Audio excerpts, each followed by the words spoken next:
जय हिंद। आज बात करने वाले हैं एक ऐसे मुद्दे पर जो तमाम विद्यार्थियों की, तमाम प्रतियोगियों की, तमाम प्रतिभागियों की बहुत बड़ी चुनौती है। हिंदुस्तान में जो बड़े कंपटीशन की तैयारी करते हैं जैसे कि स्टेट पीसीएस और यूपीएससी, कैट और बाकी मेडिकल, आईआईटी, इन तैयारियों में दो बातें होती हैं। 60% के आसपास बच्चे जो होते हैं वो सक्षम एफिशिएंट घरों के होते हैं, जिनके माता पिता का एक प्रोग्राम होता है कि इतने सालों तक बच्चों को पढ़ाएंगे, इतना खर्चा लगेगा और इसके बाद ये लड़का अपना दाखिला लेने के बाद पढ़ाई पूरा करके इतने खर्चे में तैयार हो गया।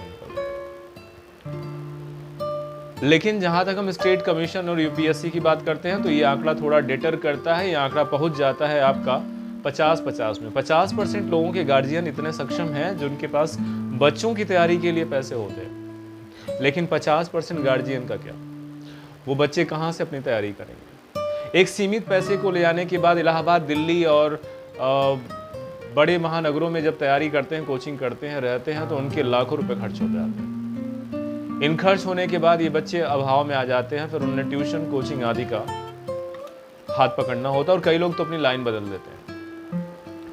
ये वीडियो केवल उन्हीं लोगों के लिए है जो थक हार कर अपने काफ़ी पैसे को खर्च करने के बाद जब किन्हीं कारणों से, कुछ अंकों से उनको सफलता नहीं मिलती है तो अपनी लाइन बदल देते हैं और बाद में जीवन भर एक रिग्रेट, एक निराशा और एक अधूरापन के साथ जीते हैं कि काश मेरा 1-2 अटेम्प्ट और दिया होता, अच्छे से और किया होता तो ये हो जाता।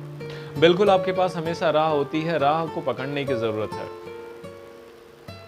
सबसे पहला काम आप करें, आप माने चाहे ना माने, इस देश में भले भी हिंदी दिवस मनाए जाते हो, हिंदी पे बड़ी बड़ी बातें होती हों, ये भी कहा जाता हो कि हिंदी सबसे वाइडली स्पोकन लैंग्वेज है और बहुत ज़्यादा ग्रोथ कर रही है, लेकिन मैं आपको सच्चाई बता दूं कि आज भी अंग्रेज़ी भाषा, इंग्लिश भाषा का इतना क्रेज़ है इस दुनिया में, मतलब इस पूरे नॉर्थ इंडियन बेल्ट में इतना ज़्यादा क्रेज़ है कि एक सामान्य आईक्यू का बच्चा, अगर उसकी इंग्लिश बहुत ही फ्लुएंट है, और एक बहुत ही विशेष आईक्यू का लड़का जिसकी इंग्लिश बहुत ही डल है, अगर दोनों साथ में एक कंपनी में नौकरी मांगने जाते हैं तो सबसे ज़्यादा आपको पता है इसका उत्तर क्या होगा? सबसे ज़्यादा पहले और सबसे ज़्यादा जो पैकेज वाली नौकरी मिलेगी वो किसे मिलने वाली है? आपको पता है, इंग्लिश स्पोकन वाले को मिलेगी। और वो डिफरेंस 1-2 गुना नहीं होता, कम से कम 3-4 गुना डिफरेंस होता है सैलरी पैकेज में। ये मेरा अपना कई जगह का निजी अनुभव है। कोई एक्सपीरियंस सर्टिफिकेट नहीं होगा आपके पास, कुछ नहीं होगा, केवल स्पोकन इंग्लिश और जो रिटन इंग्लिश अगर आपकी वो अच्छी है, उसमें फ्लुएंसी है, उसमें धार है, तो आप एक मोटी रकम का बंदोबस्त हर महीने कर लेंगे। प्राइवेट सेक्टर की बात कर रहा हूँ, सरकारी तो ठीक है, सरकारी के लिए जो हो रहा है सो हो रहा है। अगर आपके 5-6 घंटे खर्च करके आपके पास एक ठीक ठाक अमाउंट आ जाता है मेट्रो में सर्वाइव करने का, तो आप अपने सपने को मरने नहीं देंगे, उसे जीवित रखेंगे। तो मैं अपने छात्रों से, अपने उन मित्रों से निवेदन करना चाहता हूं जो एक समय पे एक अमाउंट खर्चा करने के बाद उनके पास इतना धन नहीं बचा होता है कि बाकी के जो अंतिम 20% जो कसर रह जाते हैं उसे पूरा करने के लिए, उसे कंटिन्यू कर पाएं, उस मुकाम से लौट करके अपना जो डायरेक्शन बदलते हैं, तो फिर वो बहुत बड़ी गलती मानी जाती है। आपने 80% वर्क किया है, 20% के लिए अगर आप अपना पैर विड्रॉ कर लेते हैं, पैर खींच लेते हैं, तो आपका वो रिग्रेट तो आपको जीने नहीं देगा। भले भी आप दाल रोटी खा रहे हो, जैसे जीवन काट रहे हो, लेकिन वो मरते दम तक आप कहेंगे कि देखिए हमारी तैयारी ऐसी थी, हमने इतने नंबर से एग्ज़ाम मिस किए और अगर थोड़ा हमें कोई और सपोर्ट मिलता और कोई फाइनेंशियल मिलता हो जाता। मैं आपको 2 बातें बताऊँगा। एक तो कम्युनिकेशन स्किल अपनी अच्छी करिए। कम्युनिकेशन स्किल का बहुत ही ज़रूरी पार्ट है इंग्लिश स्पोकन अपनी अच्छी करिए। उसका सबसे बढ़िया तरीका है बेसिक बुक को पढ़िए और अपने 1-2 दोस्तों मित्रों के बीच में अंग्रेजी में बातें करिए। एक्सेंट अपने आप आ जाएगा, इंग्लिश के वर्ड पार आ जाएंगे, उनका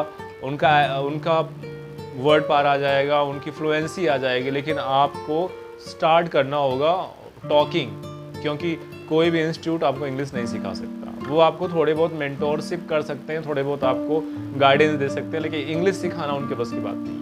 केवल ये बोल कर सीखे जाने वाली भाषा है और इसको उतना तवज्जो भी मत दीजिए। बहुत आसानी से 6 महीने 8 महीने में बहुत अच्छी अंग्रेजी सीख सकते हैं।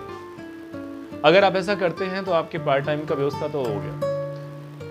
हाँ, अगर जिन छात्रों के पास इंग्लिश के साथ मैथ जैसे कुछ सब्जेक्ट हैं तो फिर उसके लिए फिर पॉकेट मनी के लिए कभी नहीं सोचना है और उसमें इतना टाइम भी नहीं देना होगा। जैसे लोग सोचते हैं कि नहीं अगर ये काम करके थक गए तो फिर यूपीएससी की तैयारी कैसे करें, स्टेट कमीशन की तैयारी कैसे करें। बिल्कुल 3-4 घंटे में आपके पास ह्यूज सम अमाउंट होगा और उसके बाद आप पढ़ाई को कंटिन्यू कर सकते हैं। दोस्तों मुझे लगा कि इस चीज़ पे कई लोगों से बात हुई, मुझे लगा आपसे शेयर करना चाहिए ताकि जो महंगा पढ़ाई का जो सिलसिला है ये लंबे समय तक कंटिन्यू करके अपने ड्रीम प्रोजेक्ट को पाया जा सके, अपने सपनों की जॉब जो क्लास 1 क्लास 2 की जो जॉब है उसे पाया जा सके। वीडियो अच्छी लगे तो इसे लाइक करिएगा और कमेंट में ज़रूर लिखिएगा कि आपको इस वीडियो से कितना फ़ायदा मिला, और अगर मज़ा आ जाए तो फिर अपने दोस्तों को भी शेयर करिएगा। अपना ख्याल रखिए, फिर मिलते हैं अगले वीडियो में।